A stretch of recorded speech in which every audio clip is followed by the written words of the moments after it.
பேர் வச்சாங்கன்னா அது ஆறாவதாக வருகின்ற திதி, அதனால் அதற்கு சஷ்டி திதி அப்படின்னு பேர். ஆக கந்தனை பற்றி 6 கவசங்கள் பாடியதனால் இதற்கு பெயர் கந்த சஷ்டி கவசம் என்று பெயர். கவசம் அப்படின்னா காப்பு அப்படின்னு அர்த்தம். எதற்கு காப்பு? ஒரு போருக்கு செல்லக்கூடிய போர் வீரன் தன்னுடைய உயிரை காப்பாற்றி கொள்ள வேண்டும் என்பதற்காக கவசம் அணிந்து கொண்டு போருக்கு செல்வது அப்படிங்கிறது வழக்கம்.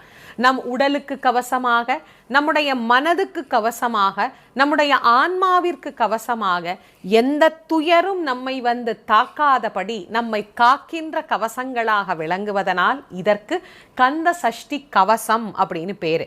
பெயருக்கே இவ்வளவு சிறப்பு இருந்ததுன்னா இந்த பாடலுக்கு எவ்வளவு சிறப்பு இருக்கும்? முருகப்பெருமான விரும்பி முருகப்பெருமான் நமக்கு கண்ணெதிரே வந்து காட்சி கொடுத்து எந்த துன்பமாயினும் அந்த துன்பத்திலிருந்து நம்மை மாற்றி அனுக்கிரகம் செய்யக்கூடிய ஒரு